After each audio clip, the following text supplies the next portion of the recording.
আচলতে ইতিমধ্যে ৰাভা হাছাং অট'নমাছ কাউন্সিলৰ নিৰ্বাচনৰ ফলাফল ৰাইজৰ সন্মুখত মাত্ৰ এখন আসনত কংগ্ৰেছে জয় লাভ কৰিবলৈ সক্ষম হ'ল। ৩৬খন আসনৰ ৩৫খন আসনেই তেওঁলোকে শাসক পক্ষলৈ এৰি দিবলগীয়া পৰিৱেশ হ'ল, সেয়া সকলোৱে দেখিলে।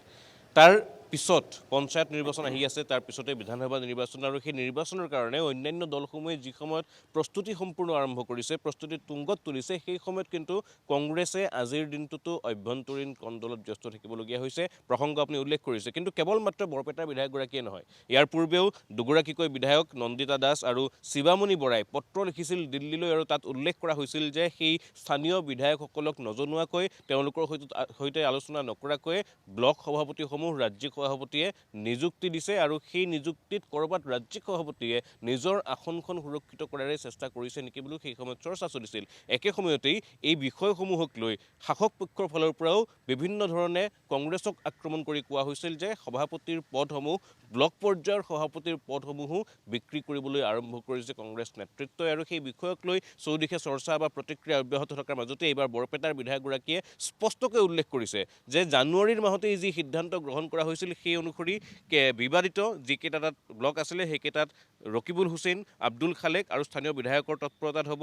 বাকী যিসমূহ ব্লক আছিলে তাত PAC কমিটিয়ে নিৰ্ধাৰণ কৰিব, কিন্তু সেইমতে কামবিলাক হৈ নুঠিল। PAC কমিটিৰ সভাপতিৰো দায়িত্বত থকা বিধায়কগৰাকীক সেই ব্লক সভাপতি নিযুক্তিৰ ক্ষেত্ৰত কোনো তথ্য জনোৱা নহ'ল, আনকি তেওঁৰ গৃহ যিটো ব্লক, সেই নিজৰ ব্লকটোতো তেওঁ নিজৰ মানুহ এজনক সভাপতি দিব নোৱাৰিলে, বা সভাপতি যাক নিযুক্ত দিয়া হ'ল সেই সন্দৰ্ভত তেওঁৰ সৈতে আলোচনা কৰা নহ'ল, আৰু সেয়েহে তেওঁ খং ক্ষোভ ব্যক্ত কৰি এই পত্ৰখনত উল্লেখ কৰিছে যে তেওঁ PAC কমিটিৰ সেই দায়িত্বৰ পৰা অব্যাহতি লৈছে, তেওঁ পদত্যাগ কৰিছে। কাৰণ দায়িত্বত থকাৰ পিছতো নিয়ম অনুসৰি যাক সুধিব লাগে তেওঁক যদি সোধা নাযায়, দায়িত্বত থকাৰ পিছতো যি নিৰ্বাচন কৰিব লাগে ব্লক সভাপতি, তেওঁলোকক যদি কৰ্তৃত্ব দিয়া নহয়, তেন্তে তেনে সমিতিৰ দায়িত্বত থাকি কোনো ধৰণৰ লাভ নাই বুলিও তেওঁ মন্তব্য প্ৰকাশ কৰা দেখিবলৈ পোৱা গৈছে, আৰু সেয়েহে এই ধৰণে তেওঁ পত্ৰ লিখি এই PAC কমিটিৰ পৰা পদত্যাগ ইতিমধ্যে কৰিছে। কেৱল মাত্ৰ এই দুটা বা তিনিটা সমষ্টিতে নহয়, ৰাজ্যৰ প্ৰতিটো প্ৰান্তৰ পৰাই এনে অহৰহ বিভিন্ন অভিযোগ আহিছে য'ত নেতৃত্বৰ বিৰুদ্ধে ক্ষোভ উচ্চাৰিত হৈছে। একে সময়তেই কেইবাগৰাকীও বিধায়কে দিল্লীত গৈ বাহৰ পাতিছে, আৰু দিল্লীত গৈ বাহৰ পাতি তেওঁলোকে কেন্দ্ৰীয় নেতৃত্বক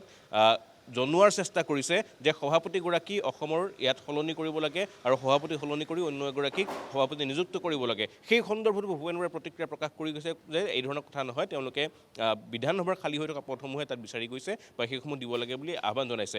বিষয় যিয়ে নহওক কিয়, ক'ৰবাৰ পৰা ধোঁৱা যেতিয়া ওলাইছে জুয়ো লাগিব, তেনেধৰণৰ কথা বতৰা ইতিমধ্যে চৰ্চা হৈছে, আৰু সেয়েহে এই সভাপতি ভূপেন বৰাক লৈ বিভিন্ন ধৰণৰ প্ৰশ্নবান সৃষ্টি হোৱাৰ মাজতেই এই পত্ৰখনে অধিক তাৎপৰ্য বহন কৰিছে যে ক'ৰবাত সঁচাকৈয়ে কংগ্ৰেছৰ ভিতৰত থকা সেই আভ্যন্তৰীণ কণ্ডলসমূহ বিভিন্ন সময়ত যিধৰণে পোহৰলৈ আহিছিল, এই পঞ্চায়ত নিৰ্বাচনৰ প্ৰাক মুহূৰ্ততো দলে যি সময়ত সমষ্টিয়ে গৈ বা সেই ৱাৰ্ডে গৈ পঞ্চায়তে গৈ নিৰ্বাচনী প্ৰচাৰ অভিযানসমূহৰ কাৰণে আগভাগ ল'ব লাগিছিল, সেই সময়তো তেওঁলোকে আভ্যন্তৰীণ কণ্ডলতে ব্যস্ত থাকিবলগীয়া হৈছে। সেয়েহে তাৰ ফলাফল ৰাভা হাছাং অট'নমাছ কাউন্সিলৰ নিৰ্বাচনত দেখা পোৱা গ'ল, তাৰ ফলাফল হয়তো পৰিস্ফুট হ'ব আগন্তুক পঞ্চায়ত নিৰ্বাচনতো। তাৰ পিছত বিধানসভা নিৰ্বাচনলৈ তেওঁলোকে কেনেধৰণে সাজু হয় সেই বিষয়সমূহক লৈ সেয়েহে এই মুহূৰ্তত প্ৰশ্নচিহ্ন উত্থাপিত হৈছে। পাৰ্থ।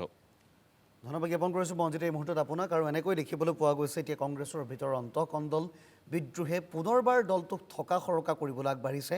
সন্মুখত নিৰ্বাচন, পঞ্চায়ত নিৰ্বাচনেই হওক বা ২৬ৰ বিধানসভাই নিৰ্বাচন হওক, কিন্তু আন দলসমূহে নিজৰ কুচকাৱাজ প্ৰস্তুতি চলাই নিয়াৰ মাজতে কংগ্ৰেছৰ মাজত দেখিবলৈ পোৱা গৈছে এনেসমূহ খামখেয়ালি।